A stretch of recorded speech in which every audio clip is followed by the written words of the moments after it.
Hello everyone and welcome back to the channel. Today I'm going to be ranking all 11 of the different types of LEGO Star Wars gimmick sets, ranging from helmets to planet series, all the way to the new mechs. So let's just jump straight into it with my last place pick, which are the action battle sets. Now there were only ever 3 of these sets released back in 2019, these being the Endor Assault, the Hoth Generator Attack, and the Echo Base Defense. The main gimmick for these sets were the inclusion of these giant rubber projectile shooters that you could shoot at the blatantly obvious red or blue targets to cause some damage. These sets were obviously targeted solely at kids, as there were never any exclusive minifigures or special elements to these sets. They were just meant to be played with by 2 kids, one could be the Rebels, one could be the Empire, and that's about it. So I think just personally for me, these were pretty boring, and I never even looked at them once to buy, even though they were on heavy clearance a few times. I doubt they sold well at all, because these were the only ever release of these sets that we got, all releasing in April of 2019 and then retiring a year later. Next up, we have the Constraction figures, and for some reason, child me thought that these were a great idea to buy, and I have like so many of these, such as the Obi-Wan, Darth Vader, Captain Phasma, and Kylo Ren. I think these sold kind of well in the beginning, but then really quickly died out when I think we all recognized just how bad the humanoid ones were. I think we can all remember the terrible Jyn Erso one that I've literally heard stories of people still being able to find in stores like 6 years later. Anyway, these are fine for like what they are, but they just don't fit with the rest of LEGO Star Wars, and I think it's with good reason that these are now gone to clear out some spaces for other sets. Now next up we have another really small gimmick that didn't last long, and these were the Star Wars busts. Now we only ever got a Darth Vader one and a Sith Trooper one, and these were both exclusives released at Star Wars Celebration and San Diego Comic-Con, although I believe the Darth Vader one was released at Targets in the US for some small time period. I don't think that these are necessarily really bad, but they just instantly get outclassed by what we now know as the helmet subline, which we're going to be looking at a bit later on in this video. I guess they were fine for what they are, but with the larger piece counts of the helmet series, LEGO were really just able to capture so much more of the designs and intricate details of these characters to make better displays overall. So I am kind of glad that these busts went bust, if you will. LEGO Star Wars mechs are up next on the list, and just quickly, if you do go on to enjoy the video, please leave a like and subscribe, because we're very close to 2,000 subscribers, and I'm so appreciative of all the support we've gotten so far on such a new channel. Anyway, these mechs are just a really fun gimmick, and I think that's all that I see them as. It's cool to get a minifigure, especially someone like Darth Vader or Boba Fett, in a really cheap set, but obviously they're pretty lame for collectors to get, even though they are aimed at kids, and I think they're really great for that purpose. If you do collect multiples of these mechs, you could have a really nice mech battle, such as Darth Vader going up against Luke Skywalker, and I don't really think a kid is going to care if something is canonically accurate to the movies or the TV shows, as they go about making their own creations all the time. In saying that as well, I kind of actually do really like the look of the new X-Wing Luke Skywalker mech. I think the S-foils on the back of it make it look kind of like a Gundam Japanese inspired mech, which I think is awesome. And then the giant lightsaber as well as that big weapon looks really, really cool. Now we have one of the sort of longer running gimmick lines, and these were the Planet Series sets, which had 12 different sets released over the years of 2012 and 2013. The sets retailed for $10 and included a minifigure, a miniature sort of polybag-like build, and then a large planet made of 2 pieces that could actually be attached to your ceiling. I think these were just okay, which kind of explains their middle bottom placement on this list. The figures that were included in the sets didn't really end up being super desirable, other than I'm thinking Sebulba and Lobot, who were cool to get in cheap sets.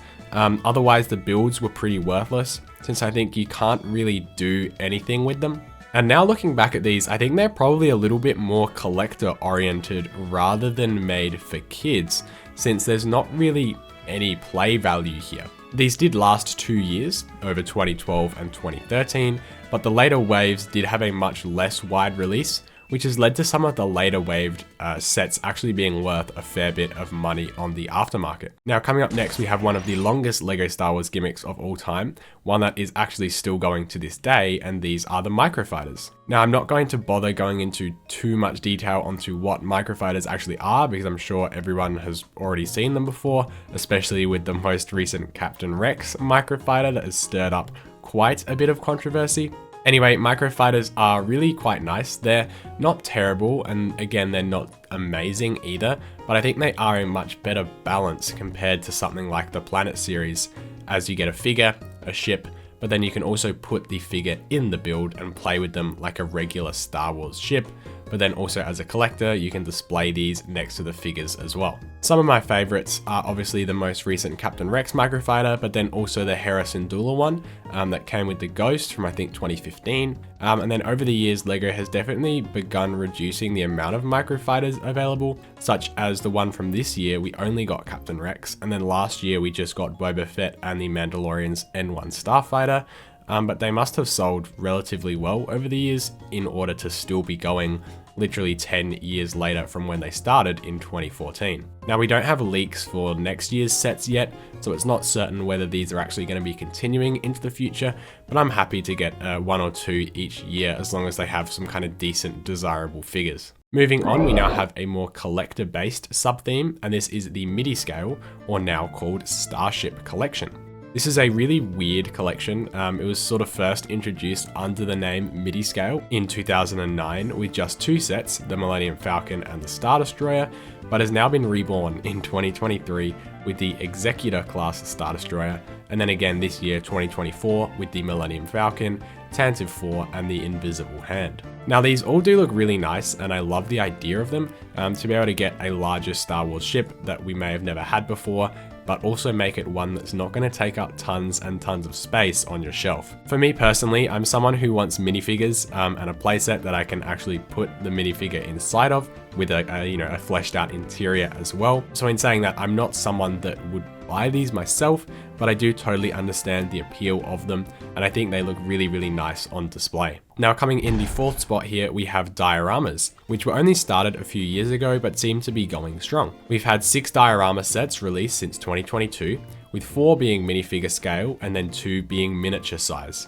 I really like the minifigure scale ones, which surprisingly all feature Luke Skywalker, which is kind of weird to me, but I think they all look really nice with the black borders around the sides and then the little quotes in the middle as well. The trench run and then the pod racing one, while they do look nice to me, they're not anywhere near worth their price point, and I find much better value in the minifigure scale ones.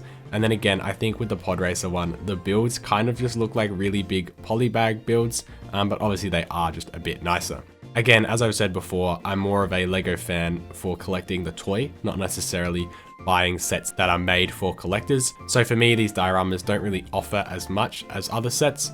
For example, I would much prefer to buy a bigger and more feature-heavy Emperor's Throne Room, such as the one from 2015, compared to the diorama one. Coming in third place here, we have another really recent LEGO Star Wars sub-theme. This is the Helmet Collection. Following along from the busts of 2019, these sets create a giant helmet of some of the most recognizable Star Wars characters. Now we have had 11 of these released since 2020, and they all do look really nice to me, maybe other than that Darth Vader one, looks a little bit off. These are expensive at both $60 or $70, but they do have quite a decent number of pieces for what you're getting. I think what would make these a lot better for me would be including a minifigure version of the character that's being made in the helmet, as I am a big minifigure fan.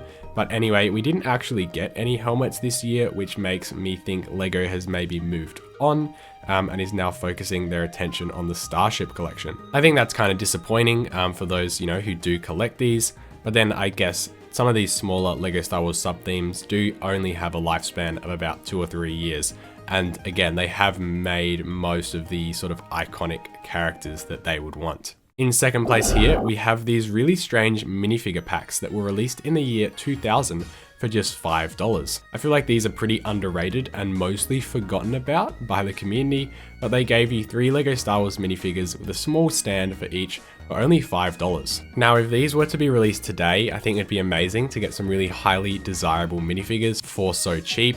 There were only ever 4 of these sets released, with one being Vader, Palpatine, and Maul, one being Han, Luke, and Boba Fett, another being Chewbacca and 2 Scout Troopers, and then one with a Battle Droid Commander and then 2 regular Battle Droids. I think the Battle Droid pack stands out here, as this was giving us a way to get 3 Battle Droids to army build at such a small cost, which would just be amazing today. There were obviously much less army building potential for, say, the Vader, Maul, and Palpatine pack, but for kids, who didn't have those figures, it would be really nice to get them such a cheap way and not have to buy these huge sets. I can see why, from like a business perspective, that they stopped making these, since it's much wiser to put highly desirable figures in expensive sets so that you go out and buy the sets. But the reason these sets aren't number 1 on the list is because they had a really limited release, and you couldn't find these anywhere and everywhere, and they were only out for a really small amount of time. So coming in first place is what has become probably a staple and the LEGO Star Wars classic, which is a battle pack. These are sets with 4 army buildable figures and a small build, all ranging from $10 to $20. LEGO has also begun to make even bigger battle packs, such as the 2020 501st set or even the one from this year, but I'm mainly sort of talking about the regular battle packs here, which were first released in 2007. These sets are really just great, and I'd love them to continue really far into the future with more clone legions and just different troopers from Star Wars.